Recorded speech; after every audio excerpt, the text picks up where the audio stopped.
चोरी डकैती की मूवी तो हमने बहुत देखी है, लेकिन आज मैं जो कहानी आपसे शेयर करने वाला हूँ वो बाकी सब कहानियों से बिल्कुल अलग है। आज की कहानी है ऐसे एक चोर की जिसे चोर कहना सही नहीं होगा, बल्कि आर्टिस्ट कहना ही ज्यादा ठीक रहेगा, क्योंकि सालों से चोरी करके भी कभी पकड़ा न जाना अपने आप में एक आर्ट है। आंखों के सामने से अचानक गायब हो जाना ही उसकी स्पेशलिटी थी। कहानी का मेन कैरेक्टर और नामी चोर डायबोलिक हमेशा सिर से पांव तक काले कपड़ों में ढका रहता था। इस वजह से आज तक किसी ने उसका चेहरा नहीं देखा। वो अपने काम में इतना एक्सपर्ट था कि कभी किसी पुलिस के हाथ नहीं आया। एक दिन वो इटली के एक बैंक से कुछ कीमती खजाना चोरी करके भाग रहा था, तभी पुलिस ने उसका पीछा करना शुरू किया। बड़ी मुश्किल से उन्होंने डायबोलिक का रास्ता रोक लिया। पुलिस को लगा कि इस बार वो किसी भी हालत में नहीं बच सका, लेकिन अचानक डायबोलिक ने अपनी कार में एक बटन दबाया और तुरंत रोड ऊंचा हो गया। वो उसी रोड पर स्लाइड करते हुए पुलिस के ऊपर से निकल गया। ये देखकर पुलिस वाले हैरान रह गए, लेकिन वो हार मानने वाले नहीं थे। पुलिस की एक और टीम ने उसे फॉलो करना शुरू किया। ये देखकर डायबोलिक ने अपनी कार से जहरीली गैस छोड़ी और सारे पुलिस वाले बेहोश हो गए। इतना सब करने के बाद भी बेचारे को चैन नहीं मिला, क्योंकि इंस्पेक्टर ज्ञान को अपनी कार से उसके पीछे पड़ गया। लेकिन कुछ दूर जाने के बाद उसने देखा कि डायबोलिक की कार सड़क पर पलटी हुई है, मगर वहाँ डायबोलिक खुद मौजूद नहीं था। ये देखकर ज्ञान को बहुत निराश हो गया। उधर हम एक पार्टी में डिफेंस मिनिस्टर जॉर्जियो को देखते हैं। वो वहाँ बाकी लोगों से बातें कर रहा था, तभी वहाँ ईवा नाम की एक लड़की आती है। जॉर्जियो तुरंत उसे वेलकम करने के लिए आगे बढ़ता है। ईवा असल में उस शहर की नामी बिजनेस वूमन थी, लेकिन बिजनेस उसका अपना नहीं था। उसने एक बुजुर्ग अरब पति से शादी की थी, सीधी बात कहें तो शुगर डैडी। उसके मरने के बाद पूरा बिजनेस और सारी प्रॉपर्टी ईवा के पास आ गई। अपनी खूबसूरती और शानो शौकत की वजह से ईवा हमेशा चर्चा में रहती थी, इसलिए जब वो पार्टी में आई तो सब लोग बहुत खुश हो गए। वहीं बातचीत के दौरान डायबोलिक का जिक्र आता है। सब ईवा को सावधान रहने को कहते हैं, क्योंकि डायबोलिक कभी भी उसकी दौलत चुराने के लिए अटैक कर सकता है। चोर होने के बावजूद सब लोग डायबोलिक की स्मार्टनेस की तारीफ करते थे। ये सुनकर ईवा के मन में उसके लिए एक अजीब सा क्यूरियोसिटी पैदा होती है। पार्टी खत्म होने के बाद जॉर्जियो ईवा को घर छोड़ने की पेशकश करता है, लेकिन ईवा मना कर देती है। अब सवाल ये उठता है कि जॉर्जियो और ईवा का असली रिश्ता क्या है? इसका जवाब हमें आगे मिलेगा। पार्टी से लौटते वक्त अचानक इंस्पेक्टर ज्ञान रास्ता रोक लेता है। उसे देखकर ईवा थोड़ी हैरान होती है, लेकिन ज्ञान उसे चेतावनी देता है कि डायबोलिक अभी भी उस पर अटैक कर सकता है। ये सुनकर ईवा टेंशन में आ जाती है। फिर दोनों एक रेस्टोरेंट में बैठकर इस बारे में डिस्कस करते हैं। वहीं से पता चलता है कि ईवा के पास एक बेहद खास पिंक डायमंड है, जो बहुत रेयर और अनमोल है।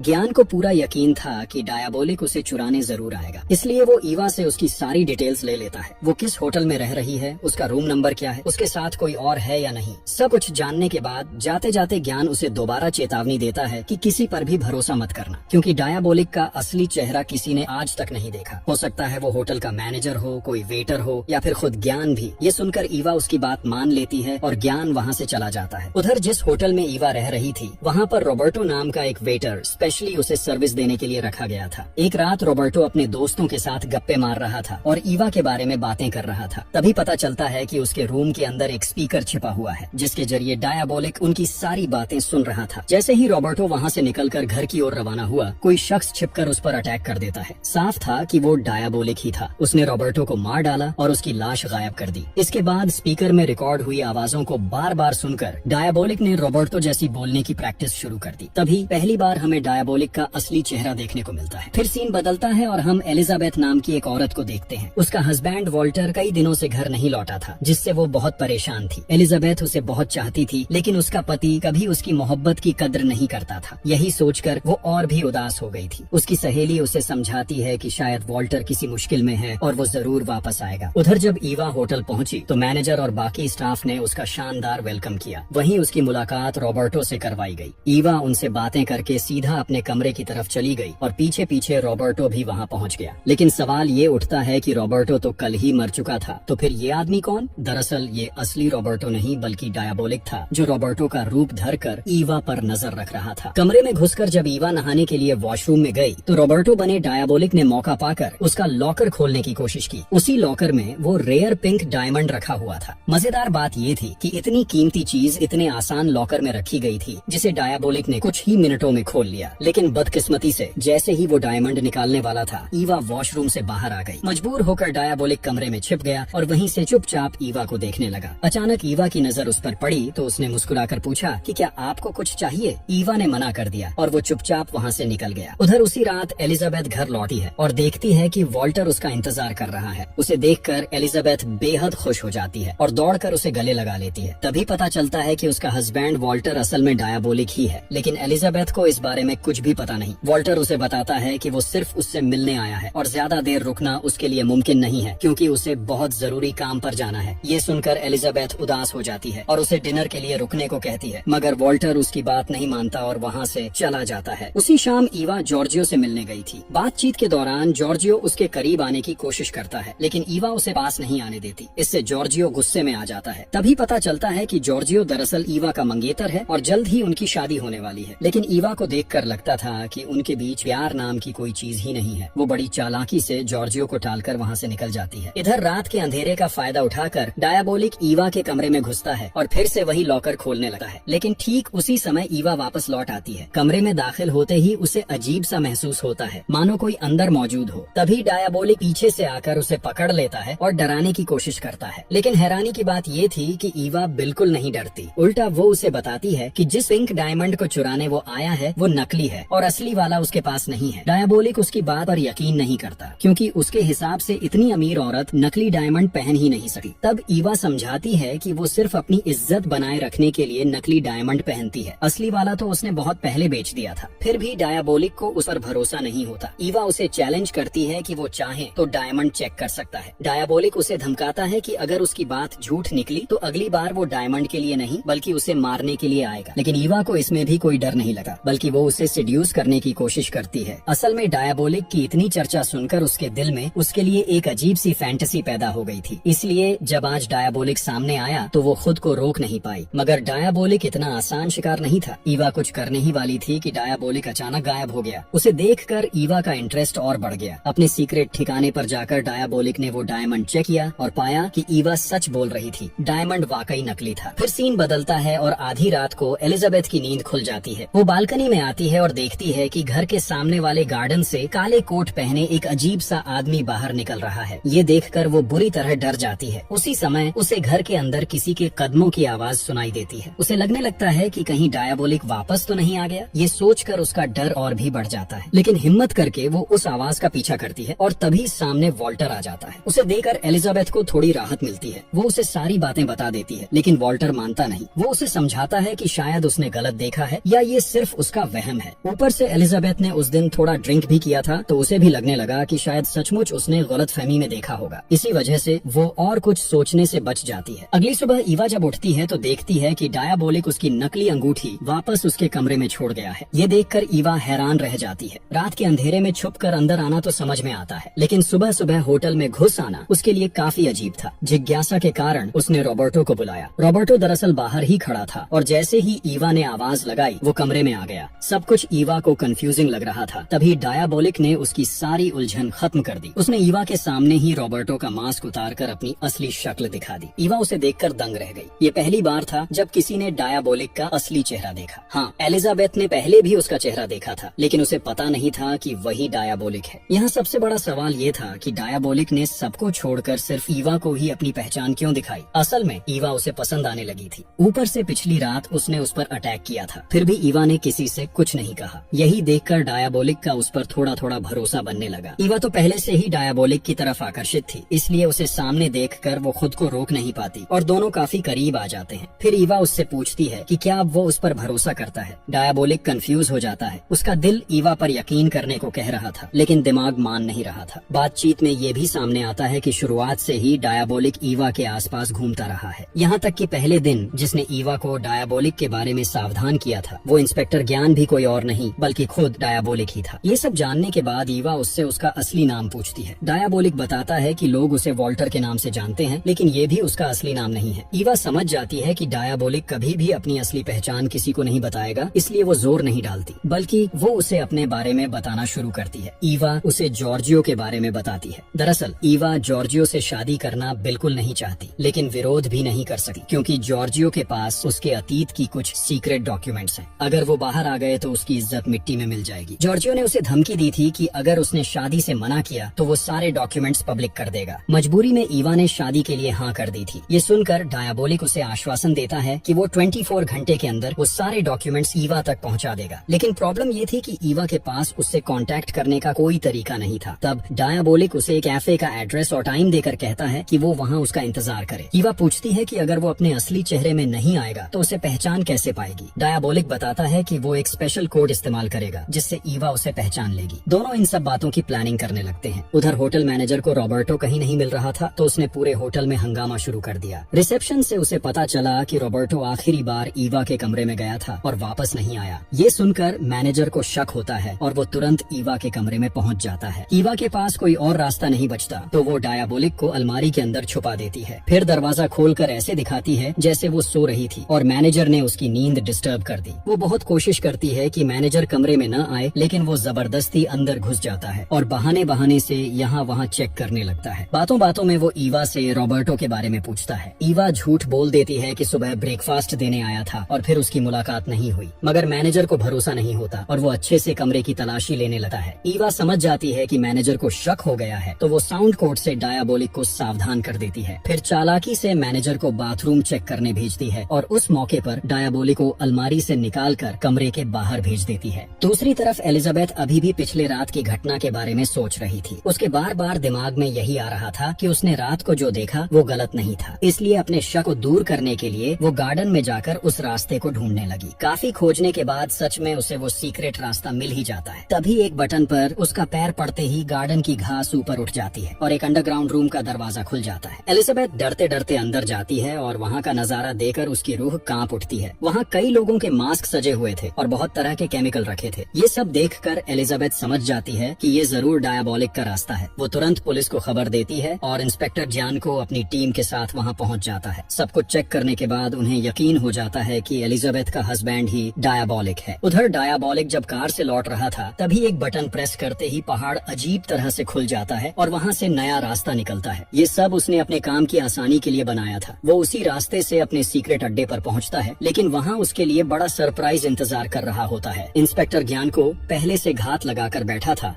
और डायाबोलिक पहुंचते ही गिरफ्तार हो जाता है। अगले दिन डायाबोलिक के कहे मुताबिक ईवा कैफे में उसका इंतजार करती है, लेकिन बहुत देर होने के बाद भी उसका कोई अता पता नहीं मिलता। ईवा को लगता है शायद वो जानबूझकर नहीं आया। तभी आसपास लोगों की बातें सुनकर वो अखबार देखती है और उसे पता चलता है कि पुलिस ने डायाबोलिक को अरेस्ट कर लिया है। उसी दिन डायाबोलिक को कोर्ट में पेश किया जाता है। वहाँ ईवा भी पहुँचती है और इशारे से उससे बात करने की कोशिश करती है, लेकिन डायाबोलिक एक बार भी उसकी तरफ नहीं देखता क्योंकि पुलिस का शक ईवा पर जा सका था। इंस्पेक्टर ज्ञानको की उम्मीद के मुताबिक जज डायाबोलिक को मौत की सजा सुना देता है, लेकिन इतनी बड़ी सजा सुनकर भी डायाबोलिक पर कोई असर नहीं दिखता। उधर ईवा कोर्ट से निकलकर एक दीवार के पास जाती है और जैसे ही वो तीसरा ईंट दबाती है अचानक वहाँ एक दरवाजा खुलता है और उसके सामने एक गाड़ी आ जाती है। वो गाड़ी लेकर सीधे डायाबोलिक के सीक्रेट अड्डे पर जाती है और वहाँ से 2 स्पेशल केमिकल उठा लाती है। अब सवाल ये था कि ईवा वहाँ क्या कर रही थी और उसे डायाबोलिक के सारे राज कैसे पता चले। असल में उस दिन कोर्ट में डायाबोलिक ने सीधे उसकी तरफ नहीं देखा था, लेकिन आंखों की कोड लैंग्वेज से उसे बहुत बातें बताई थी। उसी के इशारे पर ईवा ने केमिकल इकट्ठा किया। फिर वो सीधे जॉर्जियो के ऑफिस जाती है। जॉर्जियो उसे देखकर चौंक जाता है। ईवा उससे रिक्वेस्ट करती है कि वो डायाबोलिक से उसकी फांसी से पहले एक बार मिलना चाहती है, लेकिन जॉर्जियो साफ मना कर देता है क्योंकि तब उसे कई तरह की सफाई देनी पड़ेगी। मगर ईवा भी जिद्दी थी। वो जानती थी कि जॉर्जियो डिफेंस मिनिस्टर है, उसके लिए ये मुश्किल काम नहीं होगा। इसलिए वो उसे ब्लैकमेल करना शुरू कर देती है कि अगर उसने उसकी बात नहीं मानी तो वो उससे शादी नहीं करेगी। ऊपर से वो एक्टिंग करती है कि उसे जॉर्जियो से बहुत मोहब्बत है और वो उसके लिए पागल है। आखिरकार जॉर्जियो मजबूर हो जाता है और उसे डायाबोलिक से मिलने की इजाजत देता है, लेकिन शर्त ये रखता है कि वो भी ईवा के साथ रहेगा। ईवा अब विरोध नहीं करती क्योंकि अब उसके पास कोई चारा नहीं था। फिर दोनों डायाबोलिक से मिलने पहुंचते हैं और करीब आधे घंटे तक बातें करके बाहर निकल जाते हैं। अगले दिन दिखाया जाता है कि डायाबोलिक की फांसी की तैयारी चल रही है, लेकिन उस वक्त गले में फांसी की रस्सी डालकर लटकाने का सिस्टम नहीं था, बल्कि अपराधियों का गला काटकर मौत की सजा दी जाती थी। तैयारी पूरी होने के बाद जब जल्लाद डायाबोलिक को लेकर जा रहा था तब भी उसके चेहरे पर किसी तरह का डर नहीं था। उसे देखकर बिल्कुल भी नहीं लगता था कि वो मरने वाला है। ये देख इंस्पेक्टर ज्ञानको को बड़ा अजीब लगता है। तभी बगल में खड़ा एक ऑफिसर कह देता है कि डायाबोलिक को देखकर लग रहा है शायद वो ड्रग्स के नशे में बेहोश है। ये सुनकर ही ज्ञानको को शक होता है और वो जोर से झल्लाद को रोकने की कोशिश करता है, लेकिन तब तक बहुत देर हो चुकी होती है। डायाबोलिक का सिर उसके शरीर से अलग हो चुका था। धीरे धीरे ज्ञानको उसके पास जाकर मास्क हटाता है और देखता है वो तो डायाबोलिक यानी वॉल्टर था ही नहीं बल्कि जॉर्जियो था। ये देखकर ज्ञान को बुरी तरह डर जाता है। उसे 2 बातें खाई जा रही थी। एक, उनकी लापरवाही से डिफेंस मिनिस्टर गैंगस्टर की मौत हो गई और दूसरा डायबॉलिक जैसा खतरनाक क्रिमिनल उनकी पकड़ से भाग निकला। अब सवाल उठता है कि इतनी सिक्योरिटी के बीच डायबॉलिक भागा कैसे? असली रहस्य अब सामने आता है। दरअसल उस दिन ईवा का जॉर्जियो से मिलना और उससे डायबॉलिक से मिलने की परमिशन लेना, ये पूरा प्लान डायबॉलिक का ही था। उसने पहले से अपने और जॉर्जियो के मास्क अपने अड्डे पर बना रखे थे। ईवा वहाँ से सिर्फ केमिकल ही नहीं लाई थी बल्कि वो मास्क भी लेकर आई थी। फिर डायबॉलिक और ईवा ने मिलकर जॉर्जियो को ड्रग देकर बेहोश किया और उससे ईवा के पर्सनल डॉक्यूमेंट्स कहाँ हैं ये पूछ लिया।